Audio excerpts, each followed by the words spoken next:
and Kennedy's vehicles fled the scene in different directions.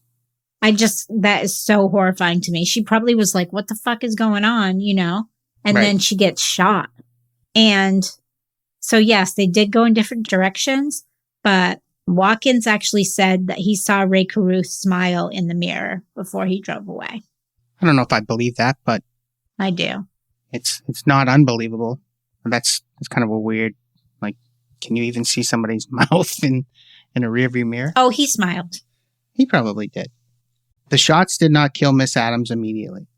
Rather, at 12:31 a.m., she called 911 from her cell phone and spoke to an emergency dispatcher for over 12 minutes until an ambulance arrived.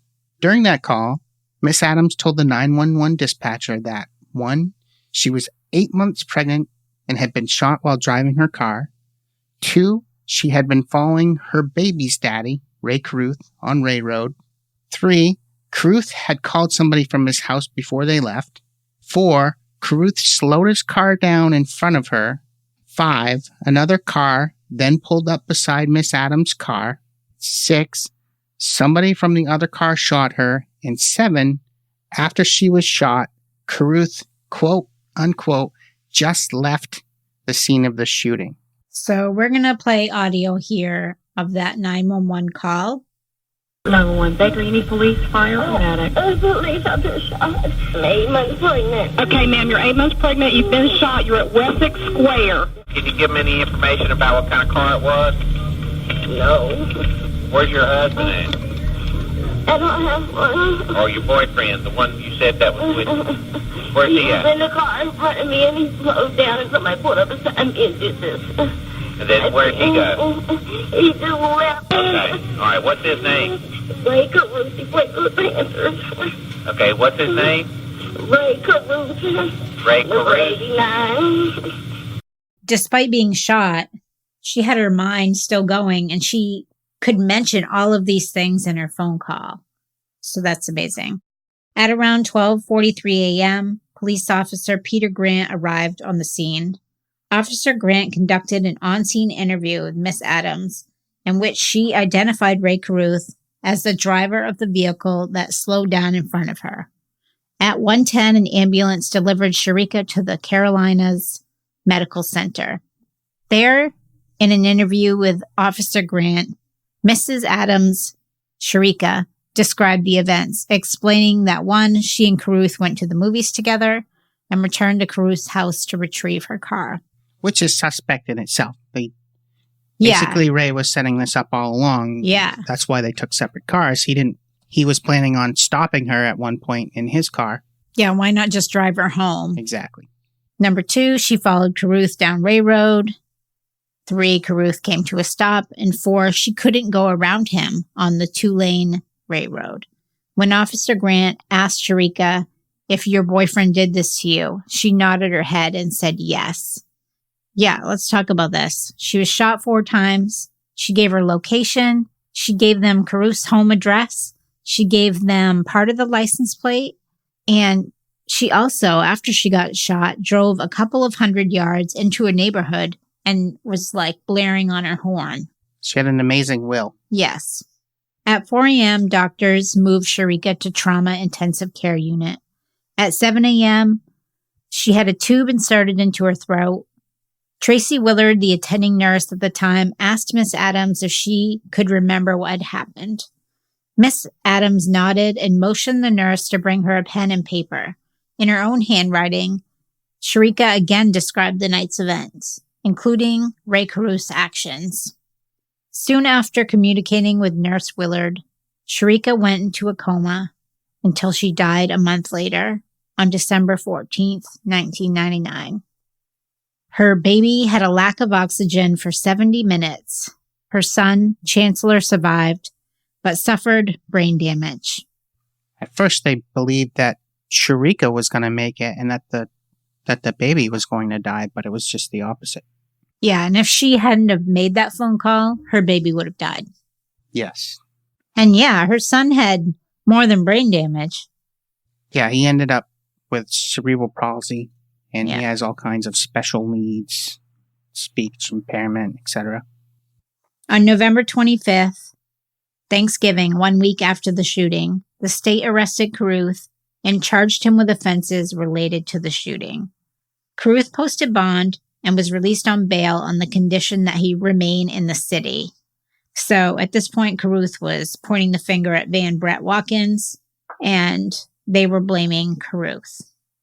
When Ray learned of Sharika's death on the afternoon of December 14th, 1999, however, he fled. The state then issued a warrant for Ray Caruth's arrest on upgraded murder charges. The FBI found Caruth the next day in the trunk of a friend's car in Tennessee. When he knew he was going to get arrested, he took off with a woman named Deborah Cole in the middle of the night in her Camry Toyota. And she had been a longtime friend of his. And apparently they got a tip saying where Ray Caruth was.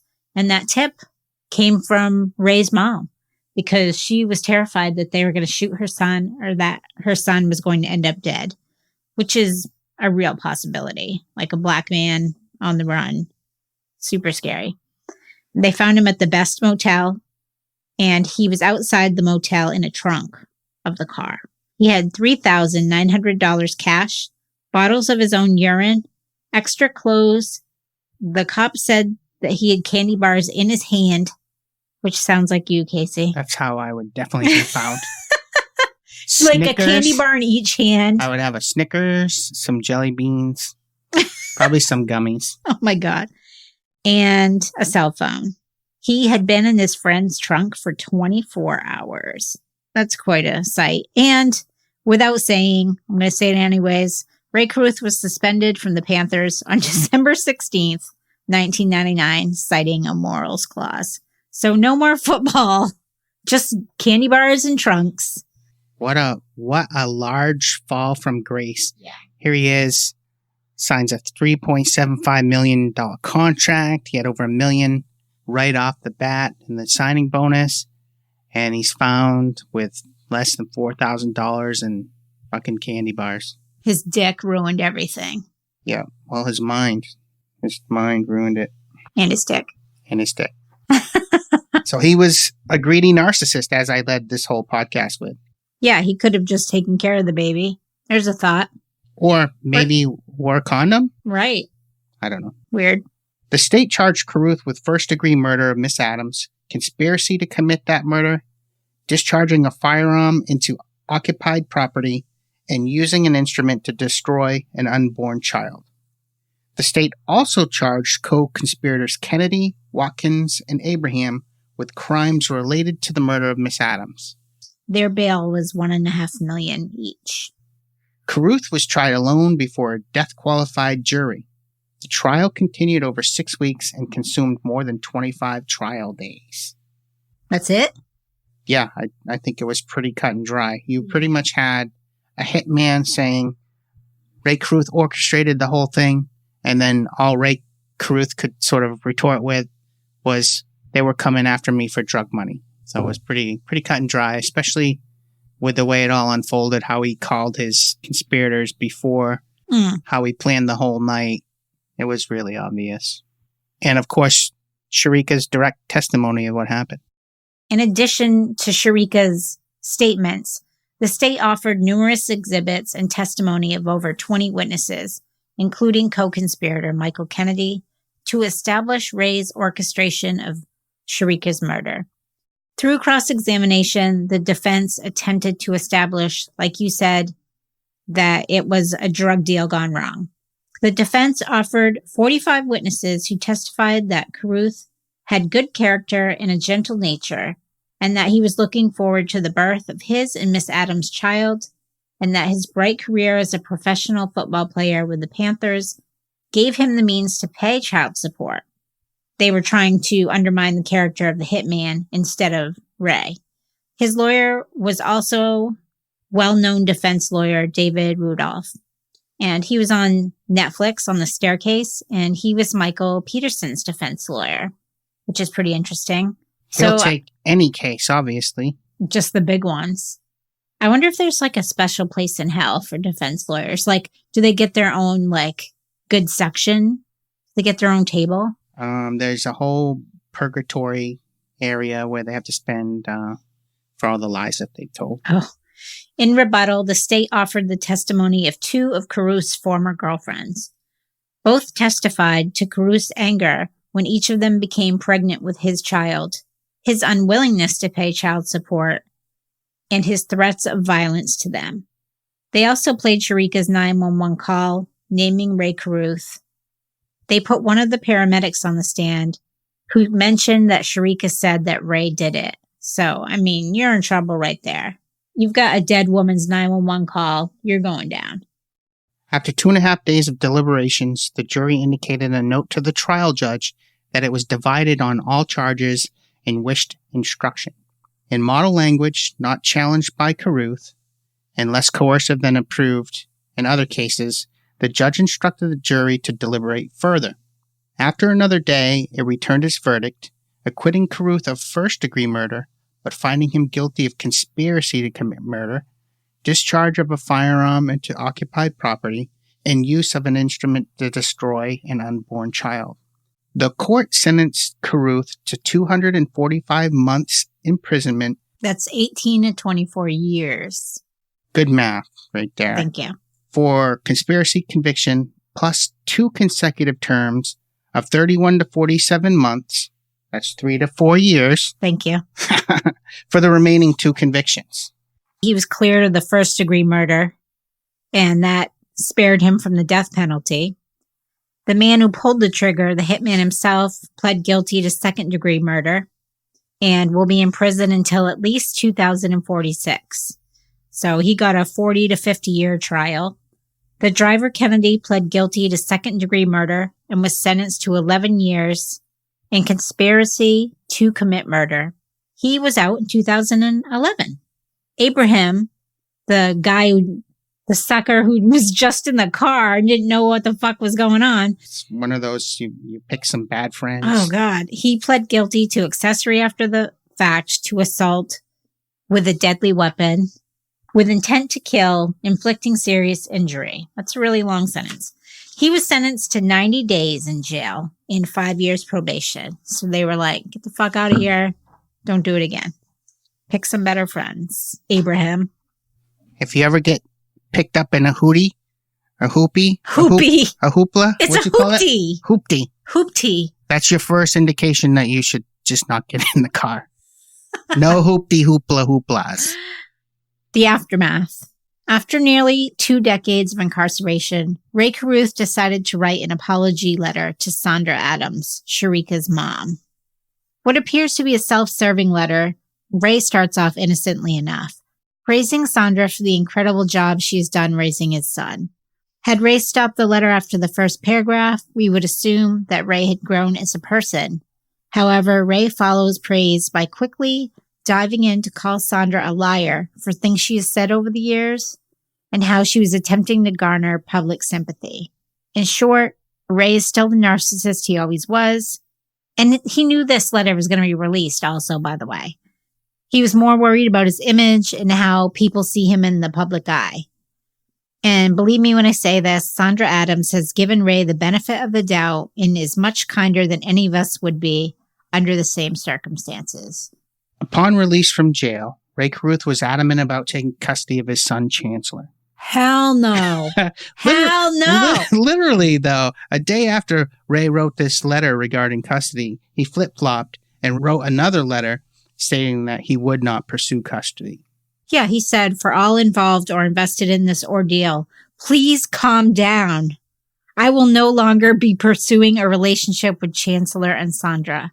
I promise to leave them be, which I now see is in everyone's best interest. That's not very surprising, considering that he would rather kill his children than raise them. So he's like worried about what people are going to think about him, thinks that he should see his child. And then he's like, nah, I'm all set. Yeah, and depending on who you listen to, there are sort of conversations or rumors about how some of his Panthers teammates were teasing him for having so many babies. So this is part of what drove him to basically try and kill them. But what? Ultimately, you see his true colors when he writes this apology letter. But it's really just an attack on Sandra, and it's in his own eyes, trying to make himself seem better to the public. Chancellor Adams, Ray and Sharika's son, survived the nightmarish birth, although he was born brain damaged and suffered from cerebral palsy due to the traumatic circumstances under which he was born. Sharika's mom, Sandra, the real hero in this story, became Chancellor's de facto mom, and she raised him like he was her own son. Sandra raised a special needs child. She raised her grandson as her own, and she loves him. Like, you can see the pictures. I'm going to post them on the website. Like, she is in love with this child, and this child has the biggest grin, shit-eating grin. He's like the cutest kid ever. Yeah, I can't even take it. He's a handsome man, always a smile on his face. He looks just like his dad, unfortunately. Chancellor can walk and dress himself. Sandra has never considered him a special needs child. Sandra says, I treat him like he's abled differently. So she just loves him. That's it. That's all there is to it. And she took over her daughter's role, and she is a hero. Sandra believes that despite the horrible act Ray committed, that Ray is not a bad person, but he did a bad thing. And I think pretty much everybody will beg to differ there. Sandra hasn't received much money from the wrongful death suit she won against Ray and the 3 others involved in Sharika's death, forcing her to foot the bill for most of Chancellor's upbringing. In 2017, Sandra and Chancellor were given a new single-story home designed with Chancellor's needs in mind by a group called Buffs for Life. Buffs for Life is an organization created by former Colorado U Buffaloes players whose mission is to help other Buffs in need. What the fuck?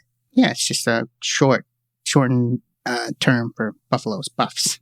Where Ray was a former CU alum, Buffs for Life stepped up to help his son, who's considered part of the CU family. Sandra said, I want to forgive him so I can move on and enjoy the fruits of my labor and enjoy my life. Because if I sit around in unforgiveness, it's like me drinking poison and hoping that he's going to die. I choose to cherish what I have left more than mourn what I have lost. Sharika is not gone. I look at Chancellor and I see her, states Sandra. One look at Chancellor does say it all. You never catch him without a glowing smile on his face. A handsome young man whose positive upbringing can be attributed to his G-mom, as he calls her. What do you think about this? So what do you think drove Ray Carruth to do what he did? What do you think? You just think he was a dick? We just talked about it. He's a greedy narcissist. He didn't want to be known as a baby maker. And more than that, he didn't want to pay child support. It was clear that he didn't want to be involved romantically with any of these women. Right. And he didn't want to have to pay child support. It's just weird because he never was like in criminal situations. And then all of a sudden became this violent person who did this unspeakable thing out of nowhere. Right. He wasn't raised by wolves. He wasn't raised by wolves and serial killers, and he wasn't abused as a child. There's nothing to indicate that he would have taken this path or that he would have been so selfish and so crazy. I think like he was making money and he had to pay that child support, which took probably a good chunk away from his money.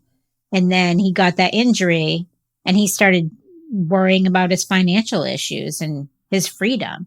And the thought of paying, $5,000 to another child, that's $10,000 a month in child support. And he wasn't having it. So what do you think Ray Carruth is doing now? Hiding? I would say mostly hiding. I know he's a very worried about his man. Image on how he'll be perceived when he gets out and how he'll work back into society. But there's not a lot of opportunity for him at this point. Yeah, it's not like he's going to go play football. And I'm just upset that Sharika is dead, this girl who wanted a family, and Ray Carruth is out somewhere, probably getting more girls pregnant. Who knows?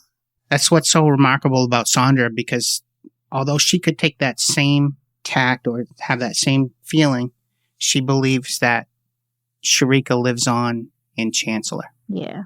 So thank you for listening to my episode of Murderific True Crime Podcast featuring Ray Carruth. Yes, thank you, Casey, for writing this. Never again. And I will thank myself for being here. Thanks, guys. Bye. Bye. Please subscribe to Murderific True Crime Podcast on iTunes or where you listen to podcasts. Please leave a rating and an honest review for Murderific True Crime Podcast. Support Murderific by going to Murderific on Patreon and contributing. It will help with website. Hello and welcome to the Murderific True Crime Podcast, featuring your host, Bernadette.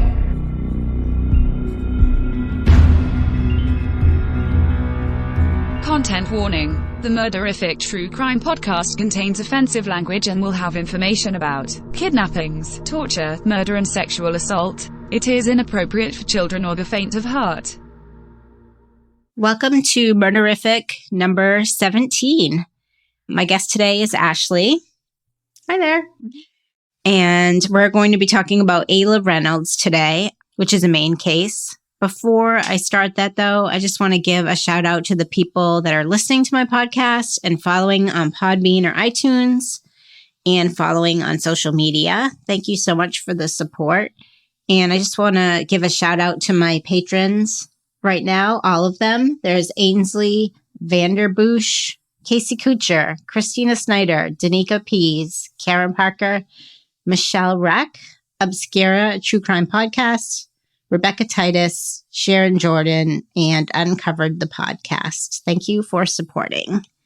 So this is the case of Ayla Reynolds, which is a very heartbreaking story and one of the biggest unsolved cases in Maine's history, and also one of the costliest police investigations in Maine history. Ayla was a beautiful, blue-eyed, blonde, 20-month-old. She disappeared from her crib in Waterville, Maine, in December 2011 from her father's home. The family said that she disappeared in the middle of the night, but there was no evidence of an intrusion. The blood of baby girl Ayla was even found in the basement of the house, which we'll talk about later. Ayla has never been found. The police never believed the father's family story, but everyone stuck to it. For weeks, months, and years even, to this day. This case is so unusual because so many people were in the home and no one has ratted anyone out. No one has tripped up yet and the body hasn't been found. In September 2017, the state of Maine pronounces Ayla Reynolds dead as she had been missing 5 years. The search for Ayla was the largest search for a missing person in Maine history and the third largest in the United States history. Suspicions still swirl about what really happened that night. The blaming between mother and father turned nasty fairly quickly inside and outside court. So let's get into it. This case has also gotten a lot of national attention, and it's been on other podcasts and news shows, so it's pretty big. We can start talking about Ayla Reynolds and her family. Ayla was born April 4th, 2010 in Waterville, Maine, to parents Trista Reynolds and Justin DePietro. Little Ayla was a surprise pregnancy for Trista and her then boyfriend Justin. The two had actually already split up before the baby was born, which is not the best start to a happy home. Justin denied that he was the father even for a while. The couple never had the best relationship together and separated fairly quickly, and there was no clear custody agreement about Ayla. Trista kept Ayla most of the time, and usually Justin's mother would request to see Ayla, not Justin. Justin did not want to be a father. He did not pay child support and was forced into seeing his child sometimes. So pretty much a deadbeat dad from the beginning. Right. During some of the visits with her father, Ayla started getting mysterious injuries. In September 2011, Justin took Ayla to Chuck E. Cheese, and when she was returned to her mother, she had black and blue marks on her face and ear, and photographs were even taken. Justin said that she got hurt falling in the ball pit. The pictures definitely tell a different story. There was handprint-size bruising On her face? What? She had handprint bruising of an adult hand. And there are pictures of that? Oh my God. That'd be wild. Also, a spokesman from Chuck E. Cheese said they haven't had a ball pit since 2001. Liar. So, liar. He's already started his lies way back then. Just days before she went missing, Ayla's arm was broken, and what Justin said was an accident. He said he was bringing the baby and groceries into the house at the same time and fell on her going up the stairs. Wow. Ayla had a spiral fracture, which is usually caused by a parent twisting an arm and cannot be caused by someone falling on their arm. The break is caused by pulling. Interesting. So, Trista, despite being a very loving mom, has addiction issues. Trista, Ayla's mom, had been addicted to heroin before the baby was born, but managed to get herself clean once pregnant. She was sober for a year before she started using opiates again. Trista Reynolds decides to get clean, and she checked herself into a drug rehab in Portland, Maine. She left Ayla in the care of her family, which she left her in the care of her sister at the time. So, yeah, feel bad for this little girl already. The story hasn't even started. Right. October 17th, 2011, the Maine Department of Health and Human Services caught wind of all of this and took Ayla and placed her in Justin DiPietro's care, despite him never having custody of his child and Ayla not even spending one night at the house. He got custody. That's crazy. Yeah. I don't know how that even happened. And also, he got custody despite all the accidents that had been happening in his previous care. Yeah, it was definitely an oversight. Yeah, for sure. On someone's end to even place her in his care. Justin was living with his mother, Phoebe, at 29 Violet Avenue in Waterville, Maine, when he started caring for his daughter. In the same week Justin got Ayla, he took out a $10,000 life insurance policy. Oh my God. That's not normal, right? That's not even normal. It's not normal.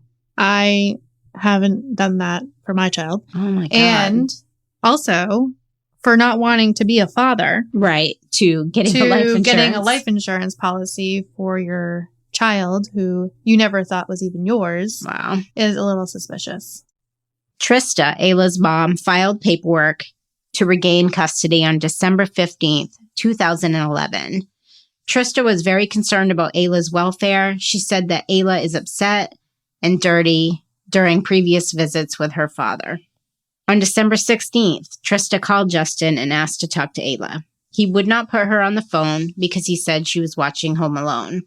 The two got into a fight over the phone because Justin was not taking her to her doctor's appointments, and he skipped her flu shot, and the mom knew about this. He got very angry at her and said, "You'll never see your daughter again." Ayla had been in Justin's care at this point for 60 days.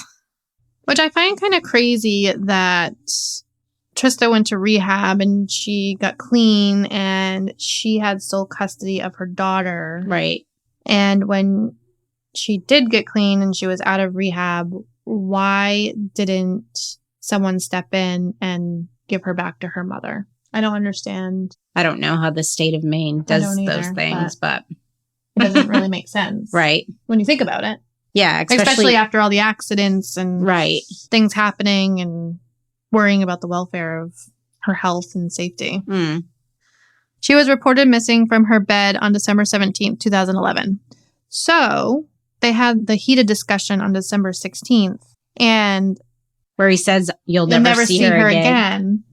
And now she's missing. So isn't that a coincidence? Justin called 911 at 8:49 a.m. that morning. A little late for a 2-year-old to be missing and not know that she's awake yet. Oh, that's true. There was no urgency in his words to the 911 operator, and he wasn't begging for help. He doesn't express concern for the child. He doesn't sound emotional. He hardly uses Ayla's name. So right here, we have a transcript of that 911 call, and I'm just going to read some of it.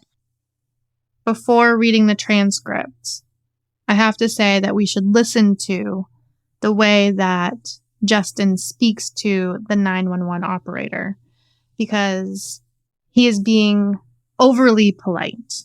He's taking that extra effort to be overly polite to the 911 operator. Instead of wildly upset. Instead of being wildly upset.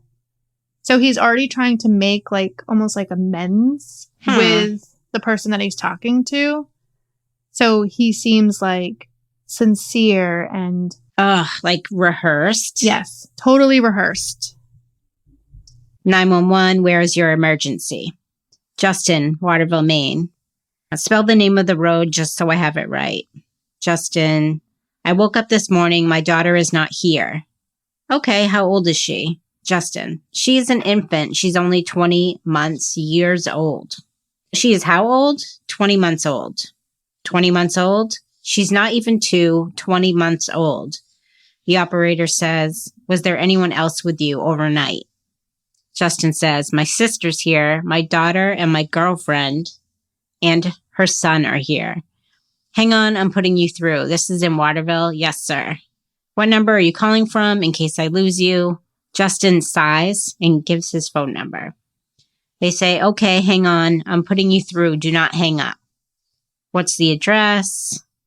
I'm putting through a report of a missing child from a residence. And so someone else starts talking to Justin. Justin says, hello. How long ago did you see your child? Justin says, when I put her to, I just called. My phone just died and I have another cell phone now. So in the middle of the phone call, either he hung up or his phone died. They say, okay, where are you located? So what is your daughter's name, sir? Sir, go ahead. Hello? Justin, hello? Hi, how long ago did you see your child? Justin, when I put her to bed last night.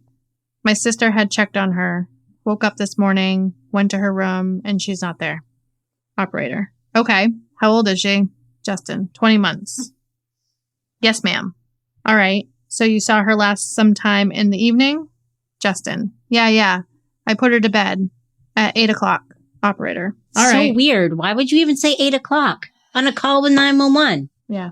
No, he takes the time to specifically list all these specific things while he's talking to the 911 operator. And he called her ma'am. And he's calling him sir. He's like taking all this time to like be so polite. Like as a mother, you don't do that. Like, or even as a father, you're frantic. Right. And you might be screaming, you might be crying, you might be just telling him to get here. Like, yeah, you know, not taking all this time to like do all this. All right. Hold on just 1 second while I get somebody started right over there. Okay. Don't hang up the line. Sir? Justin. Yes, ma'am. Hi. I've got officers on the way over there. What is your name, sir? Justin. Justin? Yes, ma'am. Operator. All right. What was she wearing the last time you saw her? Justin. She had some pajamas on. They were green pajamas. Operator. Green pajamas? Justin. Yeah. Operator. Okay. Can you remember the exact time you saw her last or somebody saw her last in her crib? Justin. Refers to Alicia in the background. Alicia. When is the last time you went in her room last night when you saw her? Justin. 10 o'clock. Units responding. She was last seen in her crib wearing green pajamas approximately 2,200 hours last night. 911 call. Okay, I've got officers on the way over there right now, sir, and we'll help you. Okay? Justin, yes, ma'am. I was just on the phone with you and my cell phone died. Once again. Right? I don't know. 2 times? Okay, and you've checked all through the house. Is there any way she could have climbed out of her crib? Justin. No, ma'am. There's no way she could. Operator. Okay, the officer is there with you right now. I want you to go out and speak with her. Okay? Justin. Okay. All right. Bye-bye. Yeah, that's not like a lot of... It's pretty jumbled, but... Yeah. There's people who have looked over that 911 call like numerous times and they've analyzed it. And a lot of the people who have analyzed it have really picked out the fact that if you were so frantic that your child is missing, you would not take the time to say, ma'am, sir. There was No. nothing in his voice on the call that they analyzed when they said, He doesn't even sound upset. no. And then even at the end, this might sound dumb, but he says goodbye. Yeah. Like, I would just hang up. Like, I wouldn't care about saying goodbye. Yeah. I don't know. According to Justin, the father, the last time he saw Ayla was when she was wearing the green polka dot pajamas, which happened to say Daddy's Princess written on them, along with a soft cast that she had on her arm from the previous break. Other people were in the house that night besides Justin. His girlfriend, Courtney Roberts, Courtney's daughter, and Justin's sister, Alicia DiPietro, and her daughter. Ayla's grandmother was away for the night. The dad said he had put Ayla to bed at 8 p.m. in her crib in Justin's basement bedroom, and Ayla was gone when he woke up in the morning. So he's in the same bedroom with her. Right. And what a big question mark is for me when looking at this case, I was always wondering, like, okay, like, what is the access to the basement?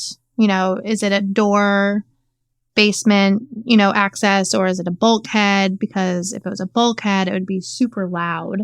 If someone was to open that bulkhead, they would hear it, obviously. Right. If it was a door, yeah, okay, could see, like, it's an easy access for someone to abduct Ayla. But there is no outside access to that basement. Right. So no one could have gotten in from the outside.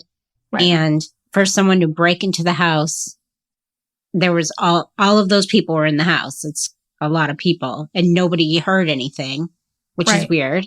And if someone was to abduct a 2-year-old, that 2-year-old is obviously probably not going to be quiet. Right. Especially if, you know, if they don't know the person, anything like that. His sister, Alicia, said she saw Ayla sleeping in her crib at 10 p.m. that night. And DiPietro says someone must have abducted Ayla from the home while everyone was sleeping. And- Which, right. if they Again. sleep in the same room, I find that really hard to believe. Someone had to break into the house, go downstairs into the basement, get the child, walk up through the house, and walk out. Right. That's insane. After the disappearance, a reward of $30,000 for information leading to Ayla's safe return was posted by several Waterville businesses. The community rallied around the couple at first. The reward generated over 1,500 leads, some leads even from psychics, but none of them really led to anything real. The woods, surrounding areas, rivers, lakes, dumpsters were checked. The search for Ayla that winter involved hundreds of volunteers. State and federal law enforcement swarmed into Waterville, Maine. Yeah, I heard there were like cops on each road. Her road, the other 2 roads, people couldn't get in or out. There were helicopters, news helicopters. The media was wild about that case. A 2-year-old just vanishes. Right. Like, So scary. Hmm. 3 months later, when the snow melted, there was another extensive search around Waterville. They also trawled Messalonsky Stream for the second time, which is in Waterville and Oakland. Waterville is a very small town in central Maine. It's pretty much in the middle of Bangor and Portland. There are 16,000 people, and it's home to liberal arts Colby College. It's like your normal Maine town, basically. There has been a huge economic decline, especially in the downtown. All the wood and textile factories are gone. So, I mean, I used to live in Waterville and left on purpose. It's not the best Maine town for sure, yeah, especially economically. very little going on. There's a lot of drug abuse in the area, and searches have been done repeatedly and even as far as New Hampshire for Ayla. So, I mean, there's a lot of searches. A lot of people who didn't know Ayla cared about where she was. And on June 25th, 2015, a baby doe, an unidentified toddler, was found on Deer Island in Massachusetts. The subject was believed to be 3 to 5 years old, which was consistent with Ayla's age at that time.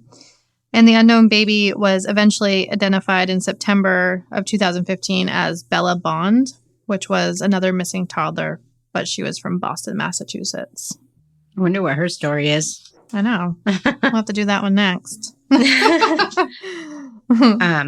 The investigation, there were rumors right off, lots of rumors in this case. There were rumors that there was a party at the DePietro home the night Ayla went missing, along with some drug use and lots of people going in and out of the house. And then they also said that there was no party. So there was or there wasn't. Right. But I mean, they said both things. Oh, the family did? No, not the family. Like in the notes of like people reading and things like that. So what the family did say, they did say that there was no party. Oh, I get it. But people said that there was a party. Investigators conducted numerous interviews with everyone in the house, people closest to the child. They also searched the home and the neighborhood, the woods, and the waterways. 6 days into the search, on December 22nd, 2011, investigators put crime scene tape up around 29 Violet Avenue, and 2 of the top investigators in the state visited the house at that time. She went missing December 17th of 2011, and then they bring in new investigators on the 22nd. So just a few days later, it went from, oh, we feel so bad for the family, to searching their house and crime tape. Right. So, I mean, 6 days to do whatever. Into the search, they had time to do whatever. Yeah. And then they finally investigated the house. December 30th, 2011, police said they suspected foul play, and this was now considered a criminal case. A news conference was held by the state police in May of 2012 to discuss the discovery of blood in the father's home. There was over a cup of Ayla's blood and vomit adjacent to Justin's bed in the basement bedroom. The blood was also on Ayla's slippers, a baby doll, in her car seat, in Justin's car, on the bedroom wall, the sofa upstairs, a fan cord in the basement, on a tote, on a blanket outside of the tote. Now, how, like... That's a ton of blood. That's a ton lots of blood. Of places. In the for home. A 2-year-old? Like, I'm sorry, but... Wow. There was also Ayla's blood and saliva on the shoes of her father, Justin, on Justin's mattress and sheet, on the cement floor, and the wall beside the bed. Yeah, there was definitely... Good God. Blood. I mean, it's so... This whole case is just a huge question mark, and it just like rattles your brain. I mean, it rattles my brain, because ever since like I started researching it for this podcast, like I can't stop thinking about it. So I like think about like the investigators and the officers and everyone who is like part of this case. And I mean, I can't even imagine like being like Ayla's mother. I could have never dropped it until we figured out what the hell happened. Mm-hmm. You know, like even now, I'm like, I want to investigate, you know, like I want to figure out. We need to do a search party. Yeah. You know, we live in Maine, and it's one of the biggest overgrown, you know, wooded areas, rivers, lakes, Good luck ponds. finding a body in that. Oh, for God's sake. And especially a 2-year-old. Right. Come on.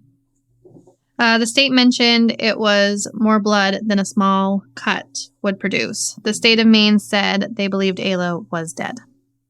So I've been pretty optimistic myself, thinking that maybe, you know, someone did come into the home, or, you know, someone took her and moved her to, you know, someone else's home to take care of her because, you know, both parents are not suitable or whatever. I was optimistic for the longest time, but then after, you know, an officer said, you know, pretty much the end result, she is dead. Yeah, so. That's hard to hear. It's also hard to hear, you know, there's tons of blood in the home. Yeah. The police know she's dead, but again, there is no body, so it's very hard to prosecute cases like that. Yeah. And Justin's mom said the blood and saliva were from Ayla projectile vomiting. Okay. Which that's really hard to believe. Apparently the blood analysis said that they thought the blood spatter was created by projectile vomiting and blunt force trauma. Right. Like, I mean, she was beaten. Exactly. Like a 2-year-old can't just projectile vomit. For no reason. No reason and with blood. The flat sheet on Justin's bed is missing and is found nowhere in the house, even though it's clearly a set that was recently bought. Both the mom and dad took polygraph tests. The mother's was stopped in the middle due to a medical condition. I always wondered about that. Like, was she pregnant? Like, that's the only time I've heard that you don't have to take a polygraph because it won't come out right. Yeah. So. Well, she might have been. I mean, she does have a few kids now, doesn't she? Yeah. Did they have her do another one? Right. You know, why wouldn't they do that? And the father's results were never made public, though he said himself he had smoked it. What the hell? Yeah. I mean, for someone who had someone come into his home and violate his home and take his child. Yeah, he smoked that test, though. Yeah, he smoked it. What a main thing to say. He smoked it. Yeah. Trista Reynolds, Ayla's mom, has always been very vocal about the case, of course, saying that Ayla's father, Justin, is not telling the whole truth.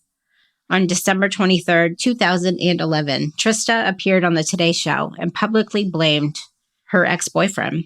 She tried to get Justin to talk to her for months, but he would not. So to me, that's weird also. Like, you have a kid with someone, you don't want to see him after, whatever, but your kid is kidnapped and you won't even talk to the mother of your child.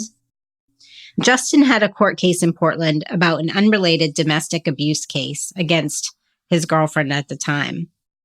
So Trista planned a news conference around that to coincide with Justin's court case. So it was like a media circus. Trista said to the media, "I just wanted my answers. That's all I ever wanted." So he wouldn't talk to her. So she set up this media thing. They had to shut down the courthouse because there was a confrontation between Trista and Justin and Trista and Justin's mother. There were over 100 people there and people were basically yelling death threats at Justin. It was super chaotic and ended with Trista literally chasing Justin down the street with the cameras rolling. Oh my God. I do have a brief clip of that confrontation and I will play that right now. Just look at me, Justin. Look at me. Just say where the Justin, please. Just say where she is. Justin, just look me in the eye. I'm gonna go right in here. Trista Reynolds and her supporters chased Justin DePietro through the streets of Portland today, but DePietro wanted nothing to do with them. This day was filled with confrontations both inside and outside Cumberland County Court. Court officers threw several people out of the building after family members scuffled inside. I am Ayla's grandmother, and I believe she's alive. And I am her mother. Yes, and believe that she's alive, and tell us what you did with her. Trista is still determined to uncover the whole truth about what happened to her daughter. She says, "I'm not going to stop knocking at Justin's door. We aren't going to just step back in the background. We're going to keep going however we have to make sure that we get what we need for Ayla. She needs to have justice. Ayla needs to be put to rest the proper way." Well, she can't knock on his door now because he moved to California. Right. And I don't know how that happened, but Trista Reynolds and members of her family have constantly called on law enforcement to bring criminal charges against the 3 adults in the house that night. That's another thing. I'm like, there are 3 adults in that house. Mm.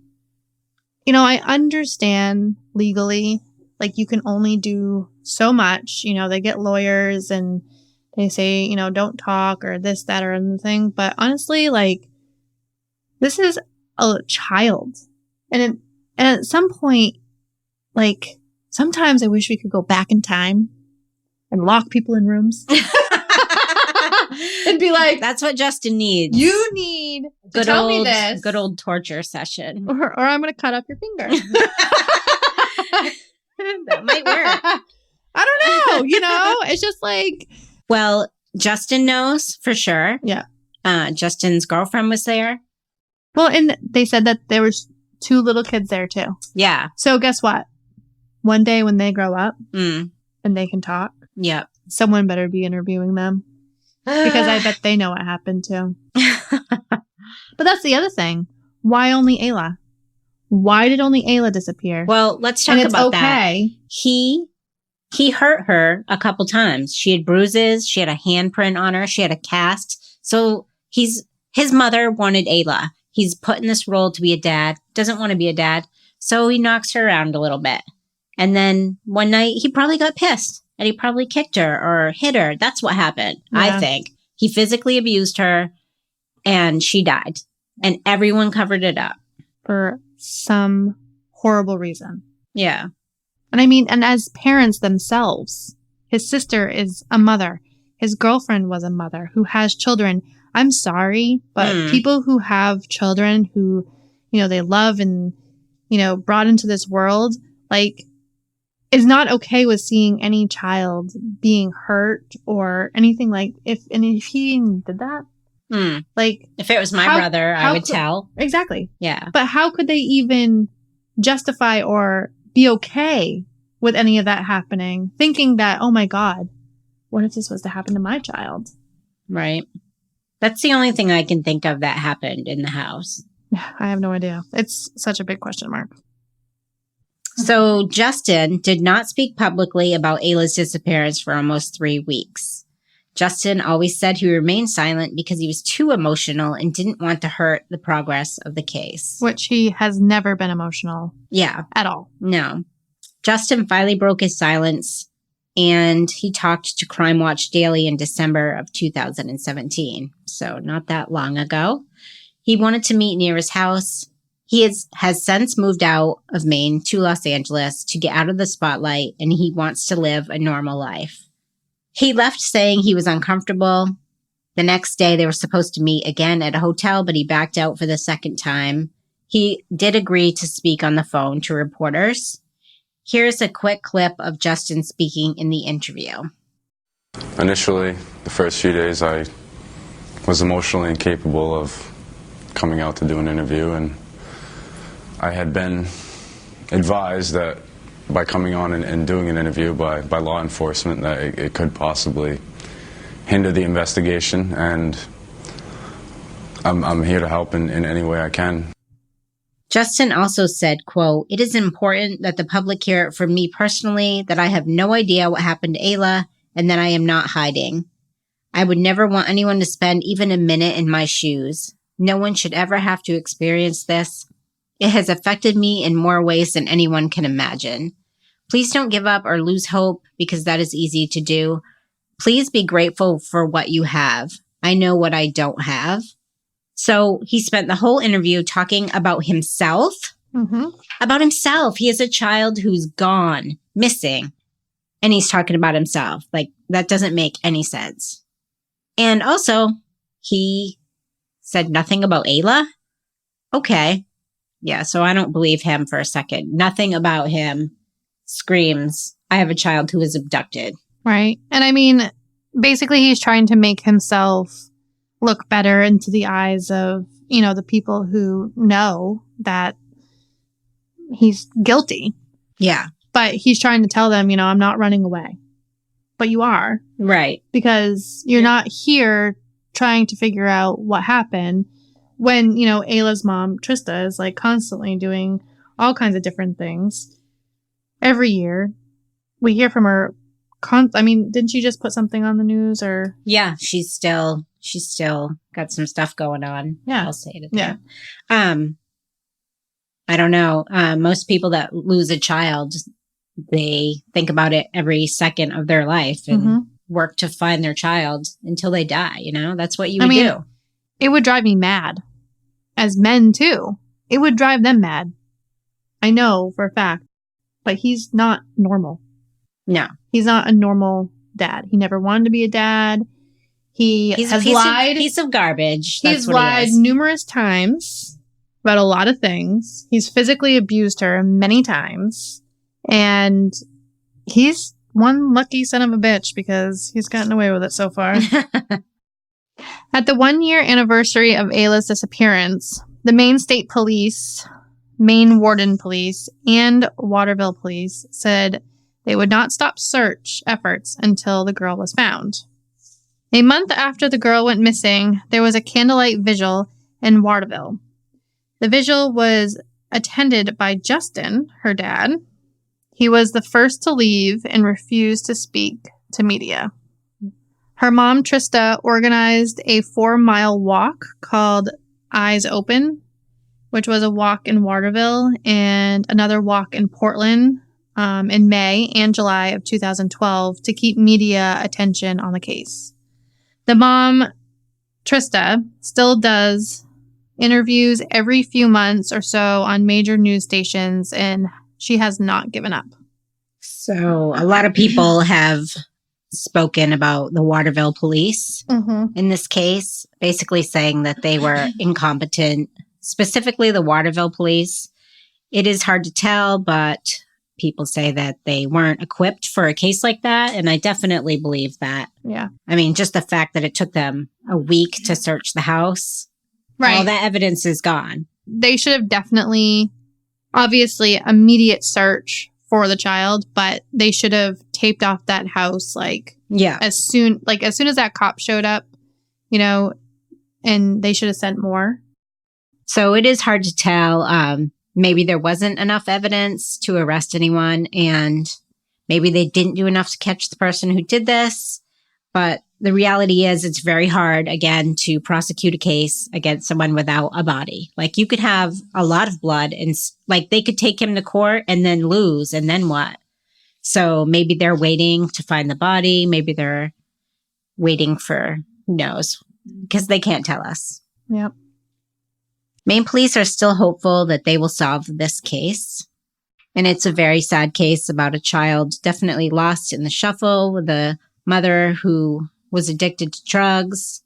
And obviously she tried to clean her self up. So I'm not knocking her at all. She's done everything she can to find her child. But the dad was violent and she just didn't have a chance, really. It's very sad. Yeah. It's a really, really sad and sickening story to me. There's so many different scenarios and, ways that you could think about how could this even potentially have happened. You look at the evidence and you look at, the stories and you look at the stuff that, they posted immediately after, police investigations and things like that. And it's like, okay, we have all the pieces. Right. They do. All the pieces are there. Well, except the body. Except the body. Let's say something happened that night before. Yeah. And he did hurt her bad enough to kill her. I can't think that he is smart enough to hide her so well at night. Yeah. To put her somewhere that no one could find her. Yeah, with all the surveillance out, even at red lights. Yeah. They take pictures. Nobody saw his truck. Nobody saw his mom's truck. Nobody saw his girlfriend's truck. Yep. You know what? Maybe he just hid her at the house. And then the police were doing their thing for a week. And he had that whole week for anyone to hide that body. Yeah. I mean, I would have thought that they would go inside, though, and look around and things like that just to make sure she's not there. But I don't understand where he could have even put her. Right. Because, in that amount of time, honestly, from then to even when the investigation was going on to now, he could have moved her 20 times. Yeah. Wow. So even if he put her somewhere, they couldn't find her, blah, blah, blah. Now he moved her to an even farther spot. Yeah. And never going to be able to find her. Right. And especially in Maine. There's so many places. She's probably in freaking Canada, for God's sakes. Even when I do this podcast and I do stories about serial killers or killers, and we actually find things to laugh about during the podcast, there's nothing funny about this at all. I know, it's just, but not when it's a child. Not when it's a child, but also it's it's really, really difficult as, I would think, as a parent, any parent, but human being, to think that someone could do this to this child, but also see the writing on the wall and not be able to charge him. Yeah, the cops must be frustrated he's too. living his life. Yeah. Trying to move on. You should be behind bars I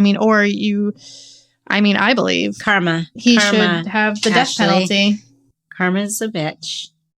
On December 7th, 2018, the 7th anniversary date of Ayla being reported missing, Trista Reynolds, her mother, filed a wrongful death lawsuit alleging Justin DiPietro caused Ayla's death. There was a public news conference in Portland, Maine, and they said they hoped depositions related to the suit would help solve the case. She said, quote, "Justin, I promise you, wherever you are, one day you will face me and tell me the truth of what really happened to Ayla. You can't hide from this forever," unquote. DiPietro did not return phone calls to the media. And the lawsuit is about money, but they know that he doesn't have any. So it's basically more about trying to find out how Ayla was killed and where she was killed. Kind of like the OJ case, like they couldn't get him criminally, so they got him money-wise. Mm-hmm. And the investigation is still active, and the police obviously remain committed to solving this crime still. Cops have never named a person of interest or a suspect, but have always suspected foul play. No one has ever been charged in this case, which is absolutely crazy. Police don't believe Ayla was abducted or that she wandered off. Maine Officer Steve McCausland says, "We have said from the very beginning that the 3 adults inside that home know more than they have told us." DiPietro had his main home vandalized and has received verbal threats and threats in the mail and death threats to this day. I wonder why. Right? So I wonder if he's weird. getting them in Los Angeles too. Trista petitioned the court to pronounce Ayla deceased for closure. And that happened in September of 2017, which also opened the door for Trista to pursue a civil lawsuit, which we just discussed. Yes. That happened against the 3 adults in the house, which she said she wants to do in hopes the truth will come out. So basically, to be continued. Right. Yeah, to be continued. Hopefully, they can find her body one day. But, Yeah. I mean, it might be so long that they won't be able to tell what happened. But I know. It's so crazy and sad, and she's such like a poor little girl. And she's so beautiful. There are pictures of Ayla and various videos on Murderific webpage, so check that out. And thanks for being my guest, Ashley. You were great. You're welcome. And thank you, everyone, for listening to Murderific. Bye. Hello and welcome to the Murderific True Crime Podcast, featuring your host, Bernadette.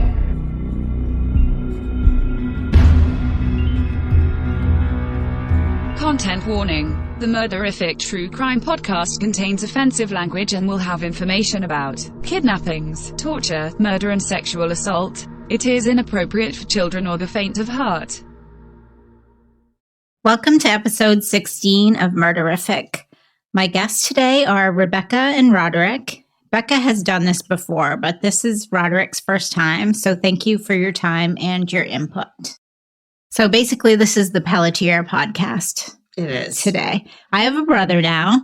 I have a new brother. We've always had him. We just found out about him. And I have a bunch of new sisters. I know that sounds weird. We can't tell you the whole story, but it's like supernatural. So that's all I'll say. The case we are covering today is a missing person case from Maine. Actually, it's a 32-year-old case, and the girl's name is Kim Moreau. My guest today, Roderick, he used to be a police officer in Maine, and he also lives in Jay, where Kim Moreau went missing so many years ago.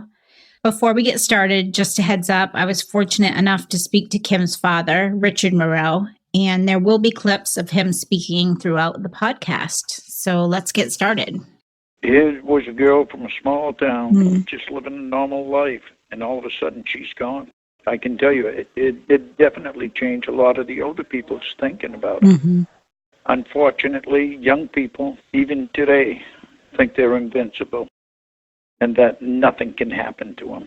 And I can't stress enough the importance of having them let somebody know where they're going to be, who they're going with, and those kinds of things. Had we known that, we could have turned around and maybe averted some problems.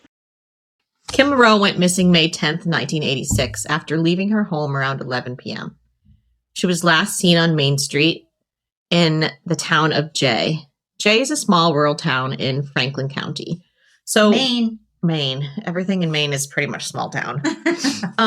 Rod, can you tell us a little bit about what Jay looks like restaurants, There's a big mill in Jay that's still operational. There's a smaller mill, kind of the area where Kim was dropped off that night, and they're tearing it down now. It's just a small little town. There's a couple of little pizza shops and restaurants and things like that, but not a lot to Jay. There's really not too much there. Is there a grocery store in Jay? There's a small Hannaford in Jay, yeah, and a couple of little Dollar Tree shops and things like that. But is there a McDonald's? There is a McDonald's. Oh shit! Yes. What's the general occupation of people in Jay? Like, what kind of work do they do? A lot of people in Jay are retired now because of the mill. There's still some people that live there that work in the mill, but it's an older population. What mill is it? What do they do? It's Verso Paper. Oh, paper it's mill. A paper mill. Yeah. The population is under 5,000.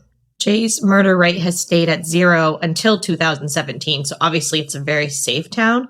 And the only missing person is Kim Moreau. I can't even believe that. A 0 murder rate until last year. No murders. No murders. No. Wow. So what were the calls basically around that area for, domestic violence and stuff? When I worked as a police officer, a lot of it was domestic violence and kind of kids getting in trouble, a lot of OUIs riding around. There used to be a couple bars in town, but they've been shut down since I got done being a police officer. The bars are gone now. Yeah. 1986 was a different time. Kids came and went as they pleased. Kids were left alone without constant watching. They were outside for hours unattended, and doors were unlocked. It's still like that in Jay. It's pretty quiet. After this case, there was definitely a little more awareness of what could happen. And still today, I mean, my son is 17 years old, same age that Kim was. I always want to know where he is. What are you doing? Where you're going to be? So, but there still is that freedom. Freedom is still there, but it's always in the back of people's minds. Everywhere you drive, there's her photo on a telephone pole.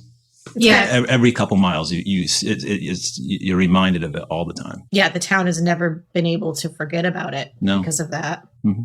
And her father's been diligently working on it for years and keeping it open, and that's why it's still a very active, open investigation. Mm-hmm.